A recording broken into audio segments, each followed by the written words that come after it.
Good evening, friends, and welcome to Sleepy Time Tales, a podcast aimed at helping you to get a good night's sleep. Do you find your mind plagued with the stresses of modern life, especially when the lights are out and you're trying to get a restful night? Does your spinning mind keep you awake? Follow my voice down the path towards a good night's rest. Listen to me tell a story that will keep your mind from wandering to your daytime problems. The ones that you can't solve right now and will be easier to solve well rested. Listen to my voice and allow yourself to drift, following the twists and turns of the story, but slowly letting go and drifting into sleep. A note for new listeners. If this is your first time joining us, part of the plan with the show is this long intro. This usually goes on for roughly 15 minutes. So if you want to get straight to the story, there is a timestamp in the show description that will get you straight there. But if this is one of your first time listening to us, I do recommend that you listen, because other than the little bit of promotion I'm about to go into, the intro does serve a purpose which I will explain to you very soon. Now, many podcasts put their promotion and cup rattling stuff sort of halfway through or towards the end. But if all goes well, you're going to be asleep long before we get there. I need to put this stuff up front. I absolutely do not take it personally if you use that timestamp that I mentioned to skip to the story. But I am grateful for anyone who does sit through this. There's something that I haven't really mentioned much. I think I mentioned it in passing a couple of times, but there is a Sleepy Time Tales store up at Redbubble. So if you'd like a t-shirt or pillows or phone cases or anything else with the Sleepy Time Tales logo, please take a look, check it out, see if there's anything that grabs you. There are some very comfy options there for sleepwear, among other things, so I think it's worth a look. You can find it at store.sleepytimetales.net or sleepytimetales.redbubble.com, and the link is, along with a bunch of other links, in the show notes. And if you're finding that the show helps you to get a good night's sleep, whether it's weekly, nightly, or however often you listen, and you would like to help me to keep the show running and available to thousands of people for free, I'd like you to consider signing up at patreon.com/sleepytimetales, also linked in the show notes, to support the work that I do and to help Sleepy Time Tales to continue. I really, really would love to do this show full time, and I've got so many things I would rather be able to, rather spend my time on to help the show grow and help more people and do more for you, every listener that's listening to me right now. And I can't do it without your help, so if there's any inclination, please consider taking a look. There are bonuses available for supporters, and whether you support from $2 or $5, those are the levels I've got at the moment. You can get early release on these episodes for as little as $2. There are bonus episodes and bonus special edits of the episodes.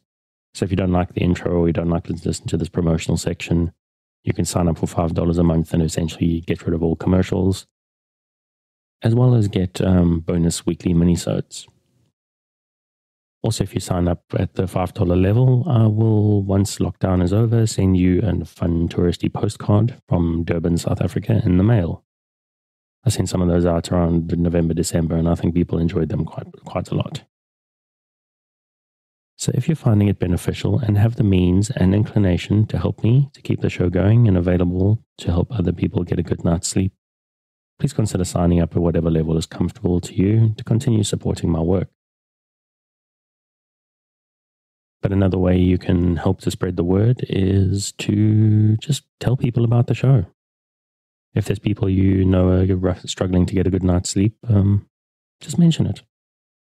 Recommend they check it out. A surprising number of people still don't even know what podcasts are these days, so you may need to introduce them to the broader concept in total. I've got a lot of listeners on Spotify. I actually suspect a lot of those people are not podcast listeners. I think they've found my show and similar shows via looking for sleeper playlists and stuff, and I think that's actually where the majority of my listenership is.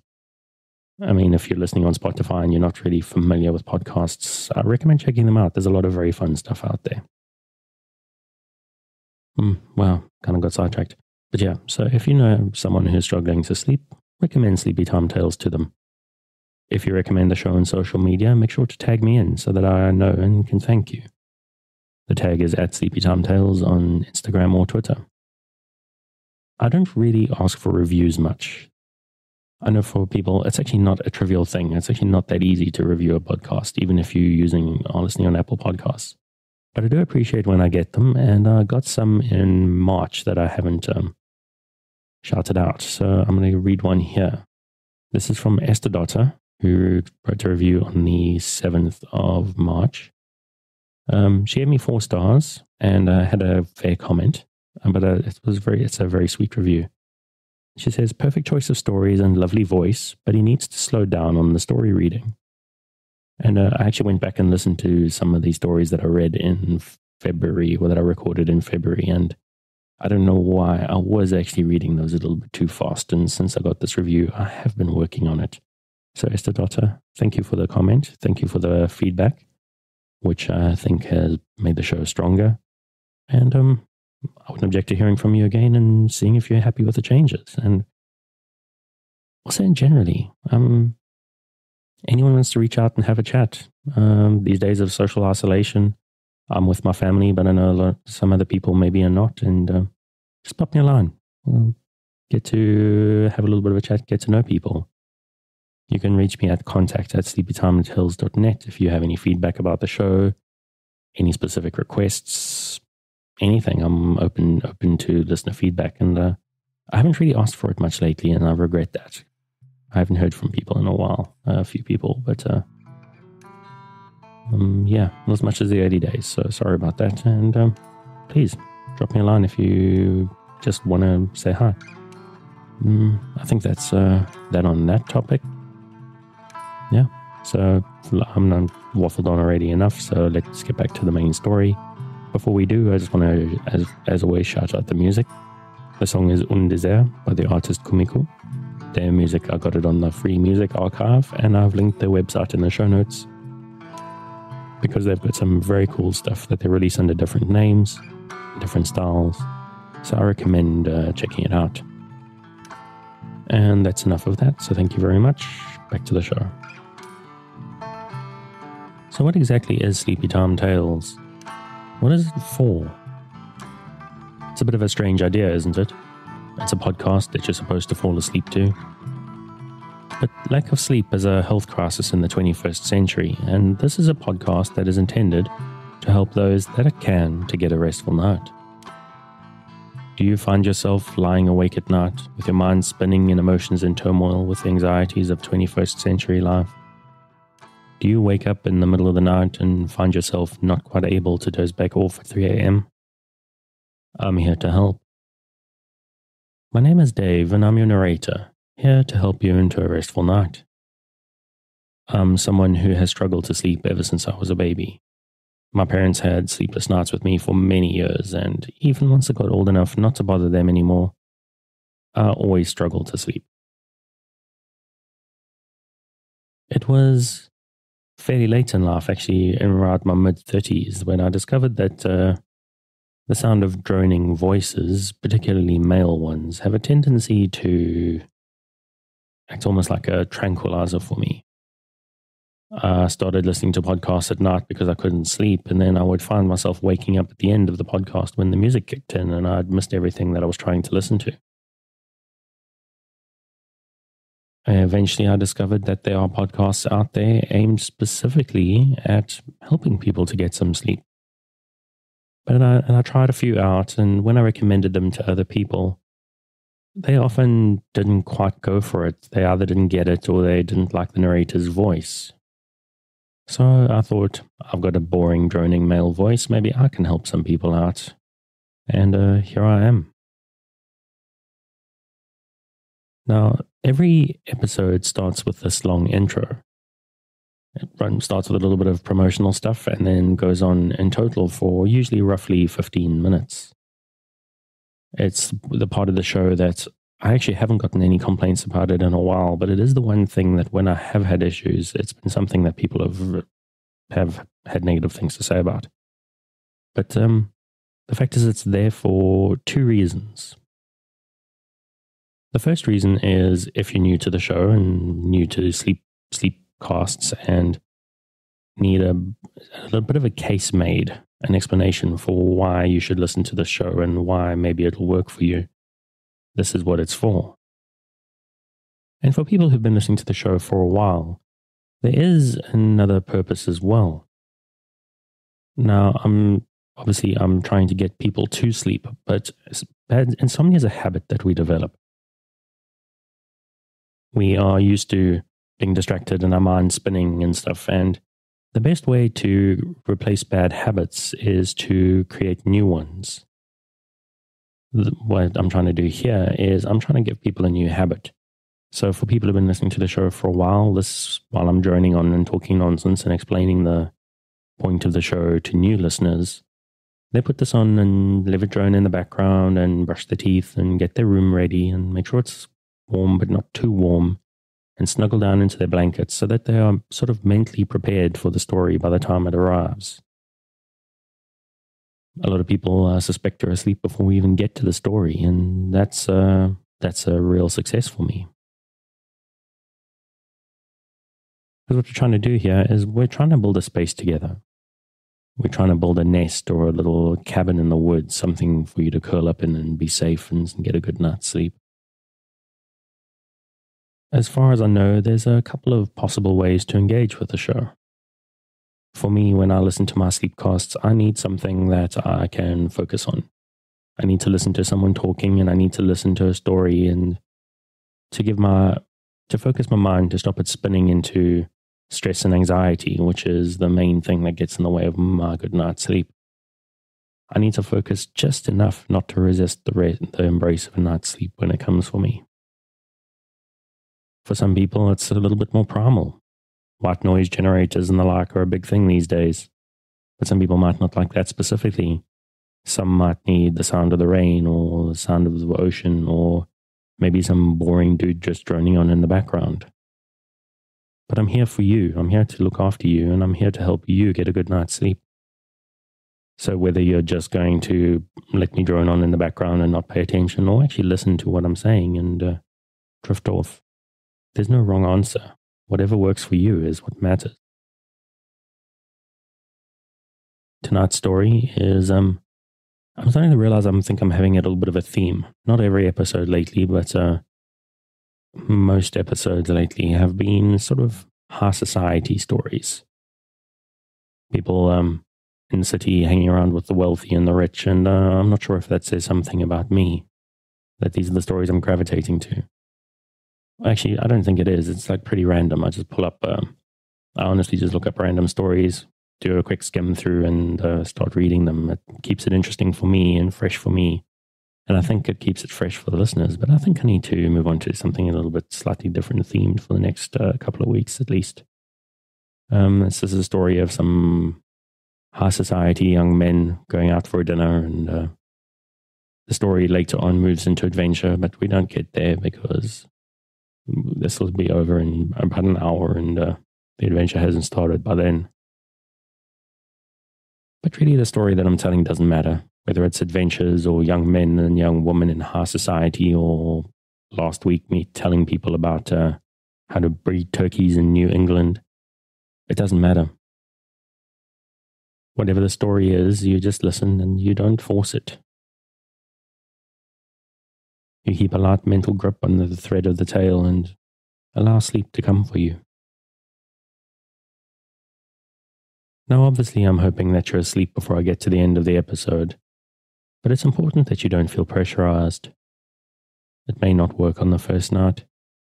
This may take a few nights for you. It might take a while for you to get used to listening to my voice. Maybe my accent is strange to you. Maybe one episode isn't long enough. I do suggest that you try and give it at least 2 or 3 nights if this is your first time. If by the end of the 3rd night I'm not helping you get a good night's sleep, then it's possible that I'm not going to be able to.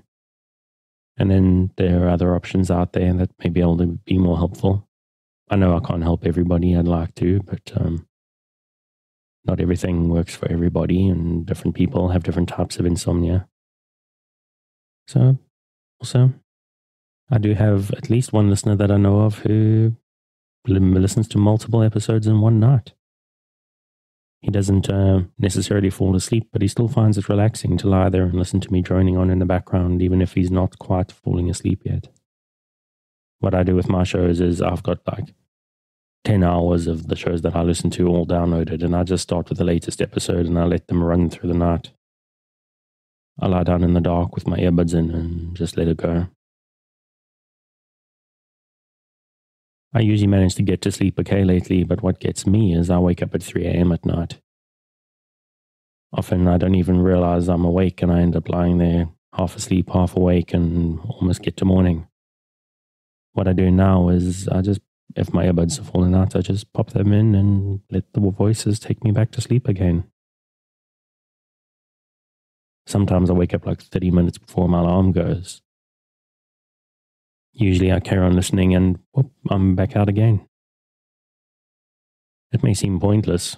Why sleep if there's only 30 minutes left? But that can be the best part of my night. I don't know what it is. There's just something deeply relaxing about that. And so you have the basic idea. You relax and you lie in the dark, and while you do that, I'll tell you a tale. So relax, dear listener, my nighttime friend who has elected to lie in the dark, listening to my voice. You will always be safe with me, because I'm here to help you relax, to improve your life in a small way. Or maybe it's not small. Sleep is a struggle these days. This April of 2020, there's a lot of people struggling to sleep, and I don't really want to go into the reasons. You know why, but I don't want to play on your mind. I want to help you. But it doesn't help. Don't let the stress of life and things that you can't control keep you awake. It makes life harder. So I'm here to do my small part, to help in a big way, to help you to face tomorrow and the day after, well rested and better able to cope and process. One of my central things with the show is I'm trying to work on kindness. I want to be kind to you. I want to share kindness with you. And I need you to be kind to yourself. Don't beat yourself up or rebuke yourself over not sleeping. Don't get tense if you just can't get yourself over the edge of sleep, even with me here in your ears trying to help. Frustration is one of the great enemies of a good night's sleep. The intention with this podcast is to short-circuit that frustration, to distract the feeling we get when we blame ourselves for not being able to let go and drift into the dark. So take a breath. Forgive the fact that you can't sleep and let my voice wash over you. Take another breath. Imagine the warm darkness rising up and inviting you to sleep and to a better life starting tomorrow. And if you can't let go, forgive yourself and we can try again tomorrow. If you've had a life of insomnia, sleep is something like an enemy. But it is not your enemy. It's a natural process that we've been pulled away from by stress and life and supposed progress that shines bright lights in our eyes at all hours.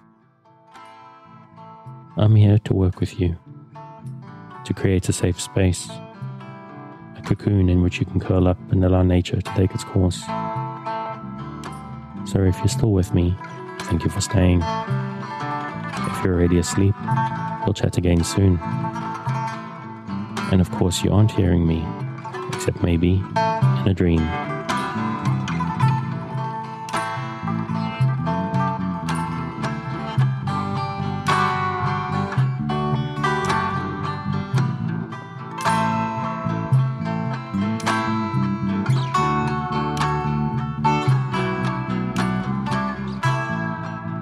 The Diamond Ship by Max Pemberton, published 1912.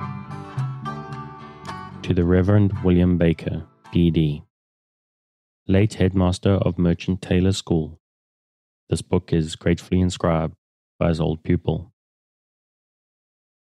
He spake, and into every heart his words carried new strength and courage. The Diamond Ship Chapter 1. The Preface of Timothy McShamus, Journalist. It would have been at the fancy fair and fete at Kensington Town Hall that my friend Dr. Fabos first met Miss Forderbrus. Very well do I recollect that he paid the price of it for the honourable company of the Goldsmith Club. McShamus, said he, if there's any one knows his way to a good supper, 'tis yourself and no other. Lead forth to the masquerade, and I follow. Spare no expense, McShamus. Your friends are my friends. I would have this a memorable night, the last I may be in London for many a year. There were 7 of us who took him at his word and got into the cab together. You must know that he paid for a little dinner at the Goldsmith Club already, and never a man who did not do justice to his handsome hospitality. The night was clear and there were stars in the heavens. I mind me that a little of the dolce and desipere moved us to sing Rule Britannia as we went. 'Tis a poor heart that never rejoices, and e'en Fabos paid for it, as I took the opportunity to remark to my good friend Killick, the actor. Shall we pay for the cab? Says he. Would you insult the most generous heart in Great Britain this night? Says I. On reflection, says he, the man who does not pay will have no trouble about his change. And with that he went into the hall. It is true that we were a remarkable company. My old comrade Barry Henshaw had come in a velvet shooting coat and a red neckcloth that was not to the taste of the officials at the box office. Killick himself, the darling of the ladies, God bless him, had diamonds strewn upon his vest thick enough to make a pattern of chrysanthemums. My own cravat would have been no disgrace to the Emperor Napoleon, and there we stood, 7 members of 7 honourable professions, like soldiers at the drill. Our backs to the wall of the dancing room and our eyes upon the refreshment buffet. "'Tis time for a whisky and soda," says Barry Henshaw, the famous dramatist, directly his coat was off his back. "Shame on ye," says I. "You were there lapping the poison they call cummel not the half of an hour ago. Beware of the drink, Barry, the secret habit." "Oh," says he, "then you're coming with me, I suppose." And then he remarked, "If Fabos were a gentleman, he would join the procession and pay for it. But that's the worst of these shows. You always lose the man with the money." I passed the observation by as impertinent, and we went to the buffet. What they called the fancy fair was in full swing by this time, the devil a wig on all the green for all their money. Slips of beauty dressed as shepherdesses mistook me and my friends for their sheep, and would have fleeced us prettily, but our lofty utterances, coming of a full heart and 2 shillings and 10 pence in the purse, restrained their ardour and sent them to the right about. 'Twas a fair, be it told, for the sailor boys at Portsmouth, and when you had bought a bunch of daisies for 10 shillings of a maid with blue eyes and cherry lips, you could waltz with the same little vixen at 5 shillings a time. My friend Barry, I observed, turned very pale at the suggestion. "Do you not lift a sprightly toe?" asked I. "Man," he said, "it's worse than a Channel passage." "But Fabos is dancing," said I, pointing to our host in the midst of the rabble. "See what comes of the plain living, my boy. He'll dance until the sun shines and think nothing of it. And a pretty enough 5 shillings worth he has on his arm," I put in as an afterthought. 'Twas odd how we fell to discussing the same Dr. Ian Fabos upon every occasion that came to us. Was it because of his money? Riches beyond dreams to us poor devils who must please the public or die dishonoured in the marketplace. I venture no. We of the Goldsmith Club care for no man's money. But the Vanderbilts come among us and we lift no hats. 'Tis true that in so far as they assist the mighty sons of Homer and Praxiteles to meet their just obligations upon quarter day, they have some use in the world. I have known circumstances when they have kept precious lives from the Underground Railway or the Round Pond in Kensington Garden. But this is to betray the secrets of my club and of my poor friends Killick and Barry Henshaw and the rest. What I was saying, that Ian Fabos's riches made no more mark upon us than a lady's parasol upon the back of a mule. They said he was a doctor of Cambridge, whose father had made a fortune out of Welsh coal and then joined his ancestors. My homage to his consideration, says I. May the warmth of his discovery glow in many hearts and long blaze in beneficent profusions upon the chimneys of the Goldsmith Club. He has bequeathed us a noble son whose dinners are second to none in the empire. Again I say, hats off. 'Twas a gentleman entirely. But I spoke of his son dancing with the little girl in red at the fancy fair at Kensington. Be sure that his 6'1" would go bending to 68 inches and whispering soft things in her ear at 5 shillings the waltz, as the programme told ye. And he's such a silent man ordinarily, not to be moved from that rogue of a taciturn smile we see so often upon his face, even when the wit of the club is worthy of the name we bear. They call Ian Fabos many names. Some say misogynist, others cynic. A few speak of his lacking heart. There are those who call him selfish. What did he do with all his money? Do his friends share it? The sacred shrines of Bacchus know better. He buys diamonds, they say. Just that. Great diamonds and rubies and sapphires. Not for a woman's pretty arms or her white shoulders, you must know, but to lock up in his safe at his great house down Newmarket way. To lock up and hide from men and gloat upon in the silence of the night. That's what the world says. I'd add to it that there's no charity in all London which has not benefited secretly by his generous alms. But that is known to few and was never known to me until I met the daughter of my friend Oscroft, the painter, left an orphan as she was in the same unkind city. What is it then about Ian Fabos that turns all eyes upon him in whatever company he may be? Some for sure hope to borrow money of him, so much that my great heart for humanity must admit. They hope to borrow money from him and to save him from others who would do likewise. 'Tis their way of friendship. But mark ye, there are many more, strangers to him, enemies because of the favour he enjoys, and those are on their knees with the rest. What is it then? I'll tell you in a word. 'Tis that great power of what they call personal magnetism, a power that we give no right name to, but must admit whenever we find it. Ian Fabos has it beyond any man I have known. Let him say 3 words at a table and the whole room is listening in. Let him hold his tongue and the people are looking at him. You cannot pass it by. It grips you with both hands, draws you forward, compels you to give best.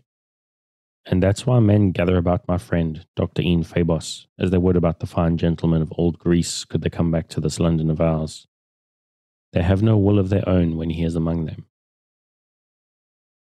Now this is the very man whom I saw dancing twice, at 5 shillings a time, though naturally the money would be nothing to him, while much to poor souls who have had their pictures flung into the mud by the sorry Sassenachs who sit at Burlington House. Dancing twice, I say, with a black-haired shepherdess in a red cloak. Not one that I myself, who have a fine eye for the sex, would have been lavishing my immortal wit upon, but just a merry bit of laughing goods that you can sample in a ballroom. When he surrendered her to her father, a stately old gentleman, stiff as a poker in the back and one who reminded me of my dead friend, General von Moltke of Prussia.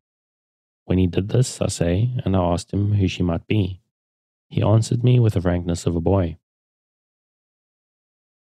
Timothy McShamus, says he.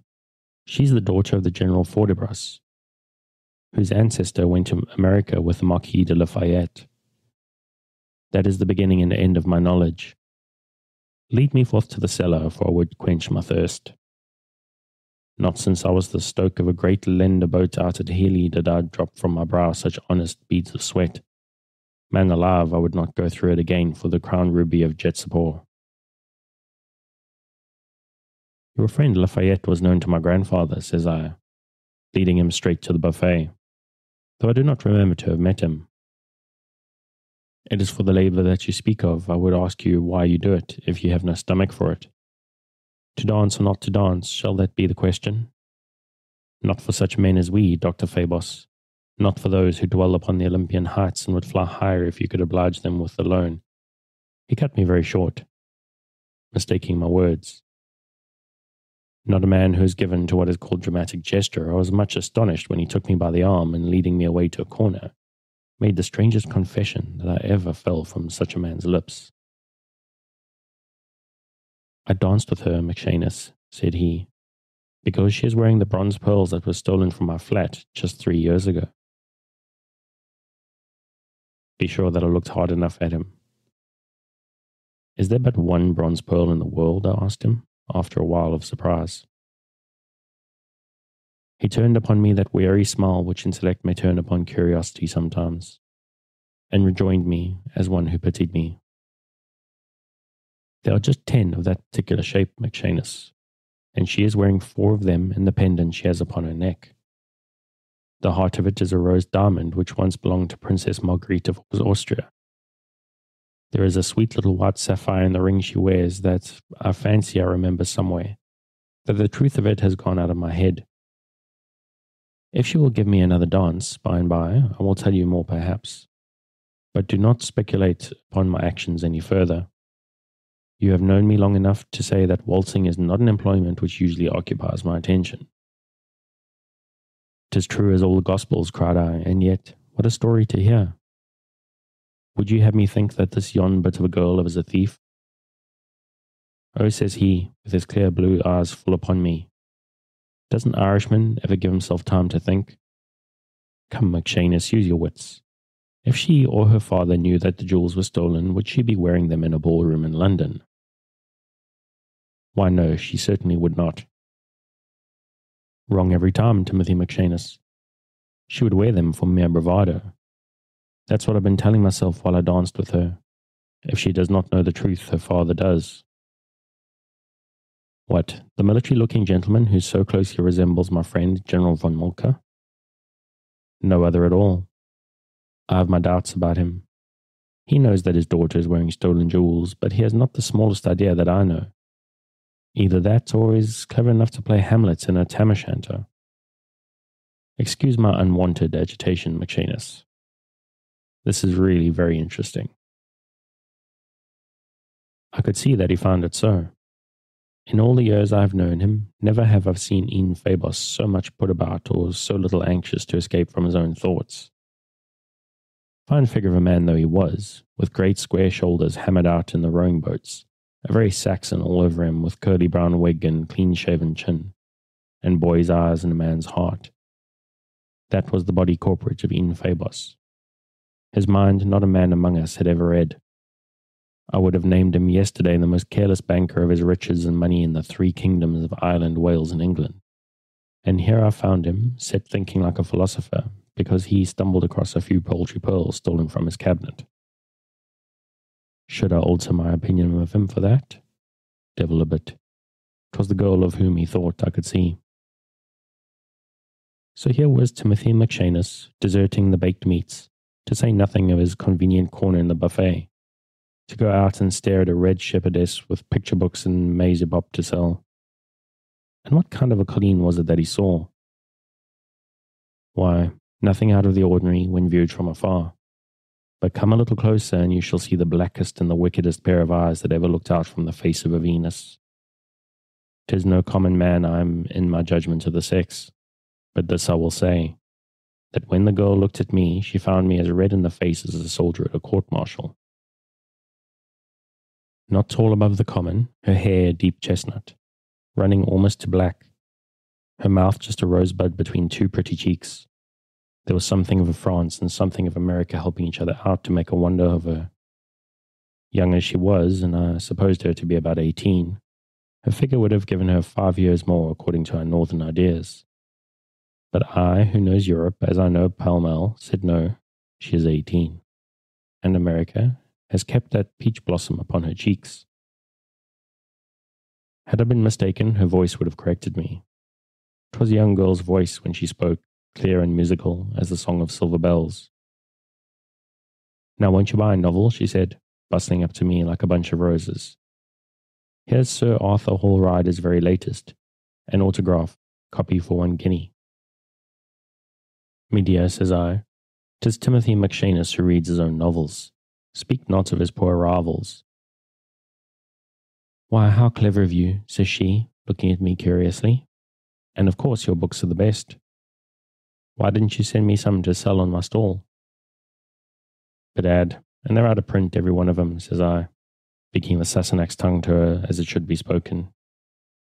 Here's the Lordship and the Aunt's Chancellor together lamenting it. "Timothy," says his Lordship, "the great masters are dead. Timothy, be up and doing, or we are lost entirely.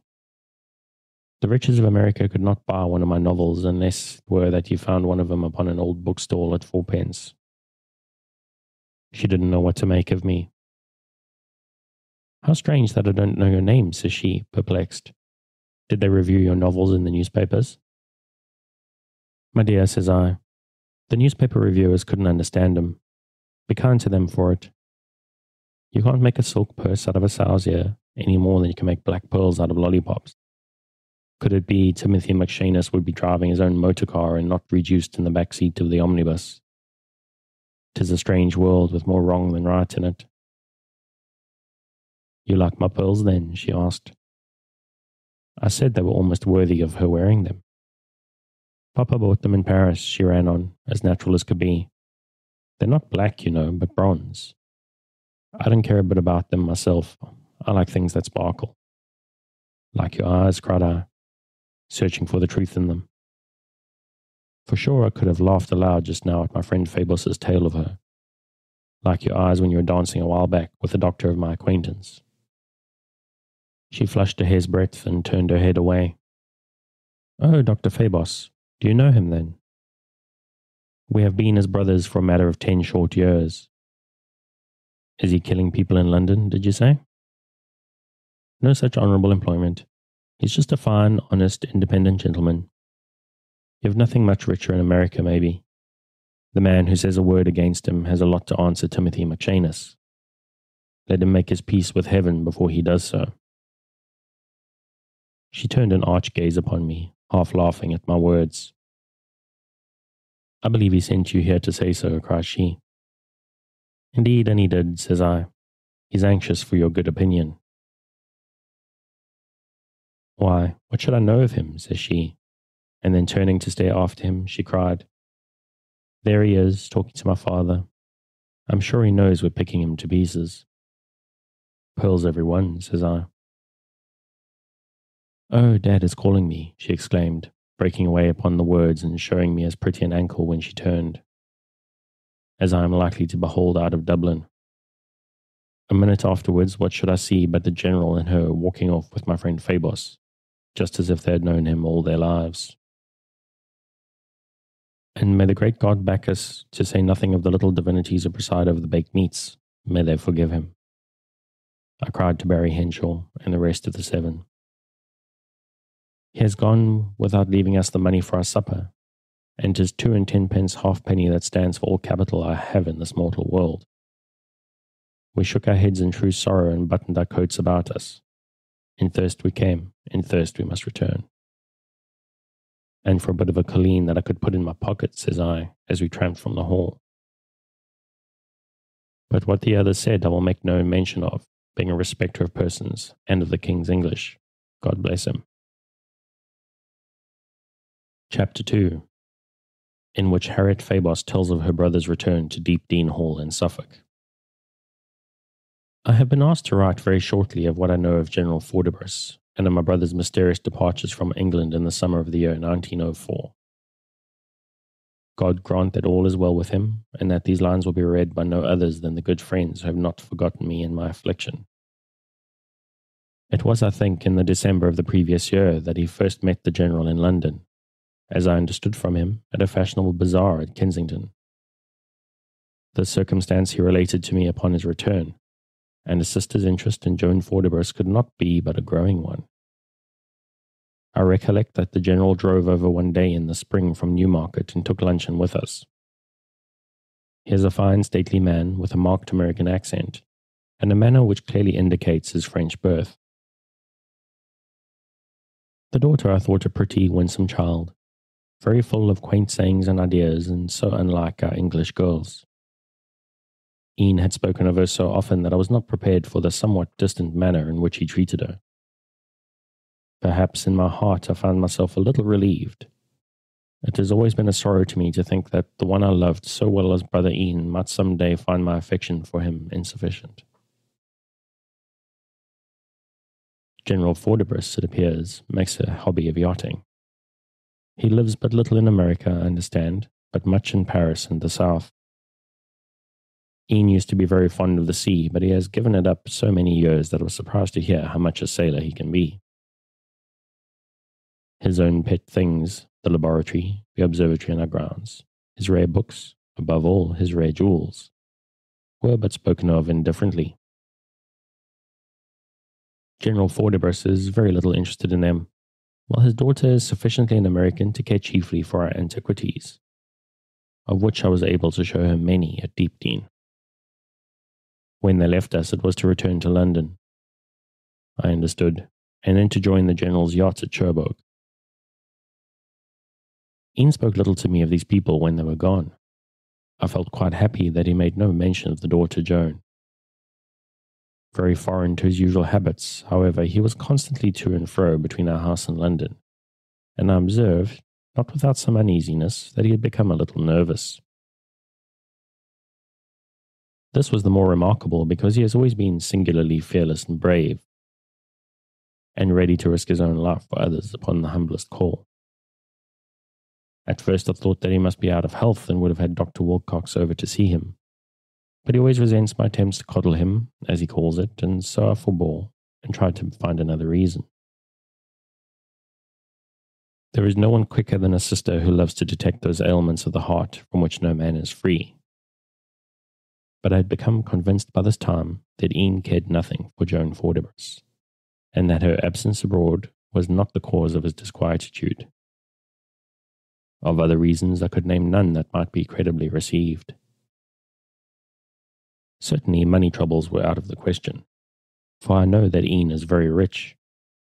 We had at Deepdene none of these petty parochial jealousies which are the cause of conflict in certain quarters. Our lives were quiet, earnest and simple. What then had come to my brother? Happy indeed had I been if I could have answered that question. The first thing that I noticed was his hesitation to leave me alone at the manor. For the first time for some years he declined to attend the annual dinner at his favourite club, the Potters. I should not be able to catch the last train down, he said one morning at breakfast. Impossible, Harriet. I must not go. Why, whatever has come to you, Ian, said I. Are you getting anxious about poor old me? My dear boy, just think about how often I've been alone here. Yes, but I don't intend to leave you so much in future. When the reasons make themselves known to me, they shall be known to you, Harriet. Meanwhile, I'm going to live at home. My servant stops with me. He's coming down from town today. I hope you'll make arrangements for him. He spoke of his Japanese servant Okiada, whom he brought from Tokyo with him 3 years ago. The fellow had served him most faithfully at his chambers in the Albany, and I was not displeased to have him down in Suffolk. Ian's words, however, troubled me greatly, for I imagined that some danger threatened him in London, and his sister's heart was beating already to discover it. Cannot you tell me something, Ian? He laughed boyishly, in a way that should have reassured me. I will tell you something, Harriet. Do you remember the bronze pearls that were stolen from my flat in Paris more than 3 years ago? Of course, Ian, I remember them perfectly. How should I forget them? You don't mean to say that I've recovered them? No, not quite. I don't know where they are. Then you will recover them, Ian. That is for tomorrow. Let Okiada, by the way, have the room next to my dressing room. He won't interfere with my clothes, Harriet. You will still be able to coddle me as much as you please, and of course I will always warm the scissors before I cut my nails in winter. He was laughing at me again, a little unjustly perhaps, as I have always believed that influenzas in rooms come to those who allow anything cold to touch the skin. But this is my old womanish fancy. While Ian is not altogether free himself from those amiable weaknesses and fads which take some part in all our lives. He, for instance, must have all his neckties of one colour in a certain drawer, Some of his many clothes must go into the press upon one day and others upon the next. He buys great quantities of things from his hosier and does not wear one half of them. I am always scolding him for walking about the grounds at night in his dress clothes, but he never does so without first warming his cloth cap at the fire. So I make mention of these trifles that others may understand how little there is of real weakness in a very lovable, manly, and courageous character. Beyond that, as the world knows well, Ian is one of the greatest linguists and most accomplished scholars in all Europe.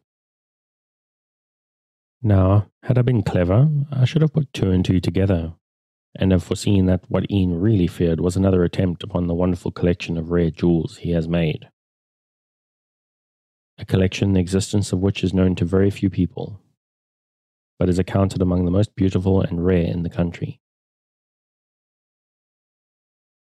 Ian keeps his jewels, at least he kept them until recently, in a concealed safe in his own dressing room, and very seldom was I ever permitted to peep into that holy of holies. Here again some eccentricity of a lovable character is to be traced. My brother would as soon as have thought of wearing a diamond in his shirt front as of painting his face like an Indian. But these hidden jewels he loved with a rare ardour, and I do truly believe that they had some share in his own scheme of life. When he lost the bronze pearls in Paris, I knew that he fretted like a child for a broken toy. It was not their value, not at all. He called them his black angels, in jest of course, and I think that he believed some of his own good luck went with them. This was the state of things in the month of May, when Okiada, the Japanese man, came from London and took up his residence at the manor. Ian told me nothing. He never referred again to the subject of his lost pearls. Much of his time was spent in his study, where he occupied himself with the book he was writing upon the legends of the Adriatic. His leisure he gave to his motor and his observatory. I began to believe that whatever anxiety troubled him had passed, and in this belief I should have continued, but for the alarming events of which I now write.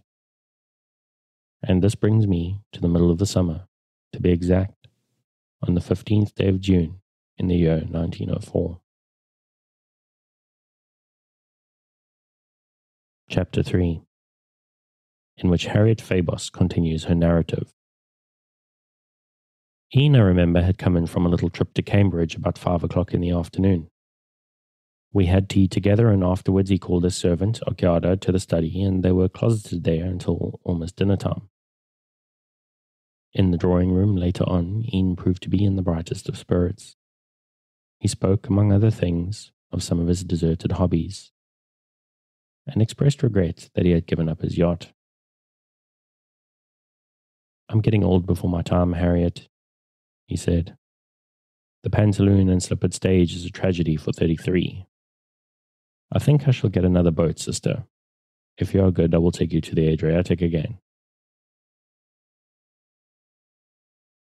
I promised to be very good, and then, laughing together, we chatted of the old days in Greece and Turkey, of our voyages to South America, and of sunny days in Spain. I had never seen him brighter. When we went to bed, he kissed me twice, and then he said such an extraordinary thing that I could not help but remember it. "Okiada and I will be working late in the observatory," he said. "There may be one or two men about assisting us. Don't be afraid if you hear a noise, Harriet. You will know it's all right, and that I am aware of it." Now Ian is so very frank with me usually, he looks me so straight in the face and tells me so plainly what he means, that his evident attempt to conceal something from me upon this occasion, his averted gaze and forced manner, could not but awake my just curiosity. I did not press him at the moment, but in my own room I thought much upon it all, and was quite unable to sleep. Books were of no help to me, nor did my habitual self-composure help me. Recalling his words and trying to fit a meaning to them, I went more than once to my window, and looked out over the pleasure garden beneath it. Deepdene, as many know, is an old Tudor mansion with 3 sides of its ancient quadrangle still standing. My own room is in the right-hand wing. The pleasure garden is below them, and beyond its high wall is the open park, which runs right down to the Berry Road. Let me ask anyone what my feelings should have been when chancing to look out over the garden at 1 o'clock in the morning. I saw as plainly as my eyes could have ever seen the figures of 3 men crouching beneath the wall, and evidently as fearful of discovery as I was of their presence. My first impulse, naturally, was to wake Ian and to let him know what I had seen. No very courageous person at the best, I have always been greatly afraid of the presence of strange men about the house, and this visitation at such an hour would surely have alarmed the bravest. As if to magnify my fears, there was the light of our observatory shining brightly across the park to tell me plainly that my brother was still at work, and that the invaluable Okiada must still be with him. My maid, Humphreys, and the poor old butler Williams were my only janissaries. And what could one hope for from them in such an emergency? I began to say that if the men succeeded in entering the house, the peril were grave indeed. And then upon this I recollected Ian's warning and tried to take comfort of it. Had he not said that there might be men about the house assisting him? Why then should I be afraid? I will tell you. Because it came to me suddenly that he must have been aware of a probable attack upon the manor, and had wished to prepare me for anything the night could bring forth. There was no other reasonable explanation. Judge then in what dilemma I found myself. My brother away at the observatory, half a mile at least from the manor, 2 old servants for my bodyguard, a lonely house, and strange men seeking to enter it. Driven this way and that by my thoughts, at first I said that I would take Ian at his word and hide away from it all like a true coward in my bed. This I would have done if the doing of it had not been so insupportable. I could not lie. My heart was beating so, every sound so distressed me that I rose in desperation, and putting on my dressing gown with trembling fingers, determined to wake up my maid Humphreys. For, said I, she cannot be more afraid than I am. Not an overbold resolution at the best. The execution of it would never have been attempted had I known what was in store for me. Shall I ever forget it if I live 100 years? The dark landing when I opened my bedroom door, the staircase with the great stained window and the moonlight shining through it. These could not affright me. It was the whisper of voices I heard below, the soft tread of feet upon velvet pile. Ah, those were sounds I shall ever remember. The men had entered the house. They were coming upstairs. If I crossed the dark landing to my maid's room, assuredly I should alarm them. These were the reflections as I stood simply paralyzed with fright and unable to utter a single cry or to move from the place. Step by step I heard the thieves creeping up the stairs until at last I could see them in the bay of the entresol and tell myself in truth that I was not dreaming. Then I do believe I half swooned with terror. They were coming up step by step to visit and to rob my brother's safe, kept in the dressing room where the Japanese Okiada usually slept. This much even my agitated mind impressed upon me. A terrified woman fearing discovery as something which might bring these men's vengeance upon her. Yet for all the gold in the world I could not have uttered a single cry. A sense of utter dread robbed me of all power of will and speech. I could hear my heart beating, so that I thought even they must hear it as they passed me by. And you shall imagine my feelings when I say the rays from the dark lanterns they carried were turned upon the very door of my bedroom, which I had but just shut behind me. Had they been diverted a hair's breadth to the right, they would have discovered me, standing with my back to the wall. A helpless, and I do protest, a pitiable figure. But the robbers were too set upon the jewels to delay for any such unlikely chance, and they went straight on to my brother's room, and entering it, to my surprise without difficulty, I heard them shut the door and lock it behind them. So there I stood, my limbs still trembling, but the spell of immediate fear already a little removed from me. Dreading discovery no longer, I crossed the landing silently and entered my maid's room. A courageous woman, far braver than her mistress, for she is of Irish descent and does not know what the meaning of fear is.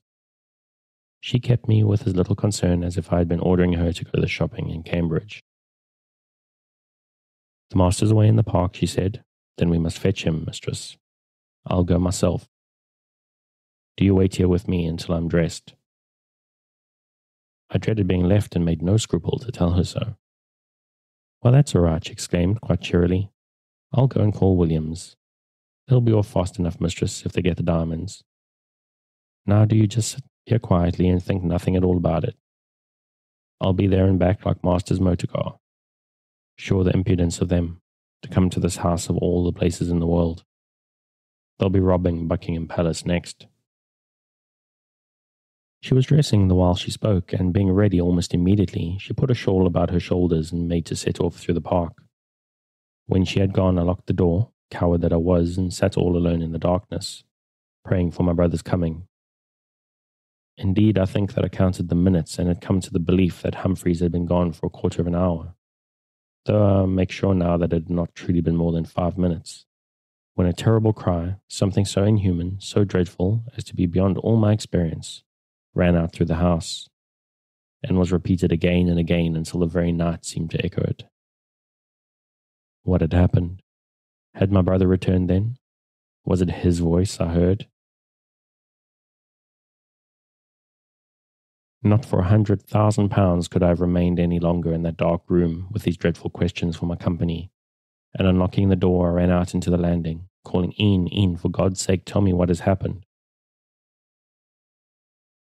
He answered me at once, my dear brother, standing at the door of his dressing room, just as it seemed to me, as unconcerned as though he had been called up at daybreak to go out with his dogs and gun. Quick as he was, however, I had peeped into the room behind him, and then I saw something which even his cleverness could not hide from me. A man lay full length upon the floor, apparently dead. By his side there knelt the Japanese, Okiada, who chafed the limbs of the sufferer and tried to restore him to consciousness. This sight, I say, Ian could not conceal from me, but he shut the door at once, and leading me away, he tried to tell me what it was. My dear Harriet, you see what comes of touching scientific implements. Here's a man who wanted to look inside my safe. He quite forgot that the door of it is connected up to a very powerful electric current. Don't be alarmed, but go back to your bed. Did I not tell you that there would be strange men about? Ian, I said, for pity's sake, let me know the truth. There were 3 men altogether. I saw them in the garden.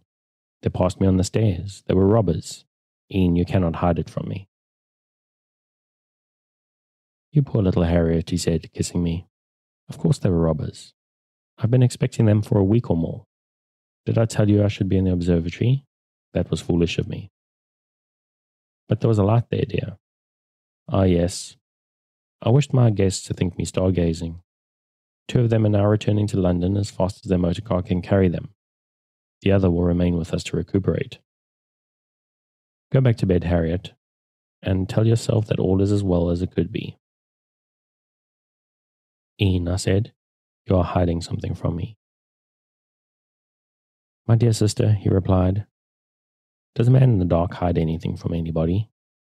When I know, you shall be the first to hear. Believe me, this is no common burglary, or I would have acted very differently. There are deep secrets. I may have to leave you to search for them. His words astonished me very much. My own agitation could not measure his recollection or the unconcern which the strange episodes of the night had left to him. For my part, I could but pass long hours of meditation in which I tried to gather up the tangled skein of this surpassing mystery. When morning came, my brother had left the house, and Okiada with him. I have never seen him since that day, and his letters have told me little. He is upon a ship, well and happy, he says, and that ship is his own. His voyages have taken him to many ports, but he is not yet able to say when he will return. Be assured, dear sister, he writes, that the work to which I have set my hand would be approved by you, and that by God's help I shall accomplish it. More I am unable to commit to writing for prudent reasons. You will keep the guards at the manor until I am home, and my valuables will remain in the bank. Fear nothing, then, for yourself. The fellows who honored us with their company, 2 of them I should say, are now in South Africa. The third, who was a gentleman, and may again become a man, is now on board this yacht. If he continues to behave himself, a farm in Canada and a little capital will be his reward. It is not the instruments but their makers whom I seek. And when they are found, then, dear Harriet, we will enjoy halcyon days together. To these words he added others, speaking of more private matters and those which were of concern but to him and to me. By the guards he meant an ex-sergeant major and 2 old soldiers whom he had engaged upon his departure to watch the house in his absence. For myself, however, I was no longer afraid. Perhaps my unrest had been less if Ian had been altogether frank with me. But his vague intimation, the knowledge that he was far from me, and the inseparable instinct of his danger contributed alike to my foreboding. That these were not without reason, subsequent events have fully justified. I have heard of his yacht as being in the South Atlantic. There have been rare letters from him, but none that says what secret it is which keeps him away from me. And for a whole month now I have received no letter at all. That other friends, unknown to me personally, but staunch to my dear brother, put the worst construction upon his silence, the recent paragraph in the London newspapers makes very clear. What can a helpless woman do that these true friends are not doing? She can but pray to the Almighty for the safety of one very dear to her. Nay, all that she has to live and hope for in this world of sorrow and affliction.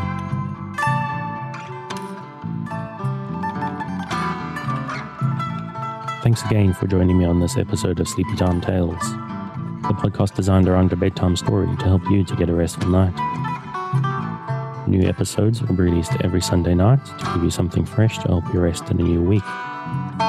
But make sure to subscribe in whatever service you use so that you get your new episodes whenever they come out. A reminder that the music for tonight is Un Désert by Kumiko. Check out more of their work on their website and their Patreon, which you'll find linked in the show notes. Good night and sweet dreams.